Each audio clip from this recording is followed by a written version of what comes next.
Hey guys, this is me, your Shushmita, and welcome back to another mini vlog. তো চলো শুরু করি আজকের মিনি ভ্লগ। তোমরা দেখতে পাচ্ছ এখানে কিন্তু মা আর বাবা লঙ্কাগুলোকে বাছাই করছে। লাল লঙ্কাগুলো আর সবুজ লঙ্কাগুলো বাছাই করা হবে, কারণ এই লঙ্কাগুলো আবার বাজারে বাবা সকালবেলা নিয়ে যাবে বিক্রি করতে। এতগুলো লঙ্কা তো আর খাওয়া যাবে না, তো এগুলো লঙ্কা যারা তুলে নিয়ে এসছে, তুলে আবার বাড়িতে দিয়ে গেছে। এবার আমরা কি করছি, সেগুলোকে বাছছি। লাল লঙ্কা আলাদা, সবুজ লঙ্কা আলাদা। আর যা গরম পড়েছে তার জন্য আমরা বিকেলবেলা ঘরে পাখা চালিয়ে আর বারান্দায় বসছিলাম কিন্তু এগুলো বাছাবাছি করার জন্য। কালকে যেহেতু এগুলো নিয়ে আমার কাছে দেখছি চার্জার রয়েছে, কারণ আমার ফোনে কিন্তু একটু চার্জ নেই, তো চার্জে দিতে হবে। তার জন্য আমি তাড়াতাড়ি করে একটু ভিডিওটা করে নিলাম, যাতে তোমাদের সঙ্গে শেয়ার করতে পারি।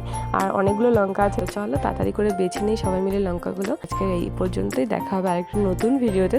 ততক্ষণের জন্য সবাই সুস্থ থেকো, ভালো থেকো, আর আমার চ্যানেলটিকে সাবস্ক্রাইব করে দিও, পাশে থাকা বেল আইকনটি টং করে বাজিয়ে দিও। ভিডিওটি ভালো লাগলে লাইক করতে ভুলবে না। দেখা হবে আরেকটু নতুন ভিডিওতে। বাই।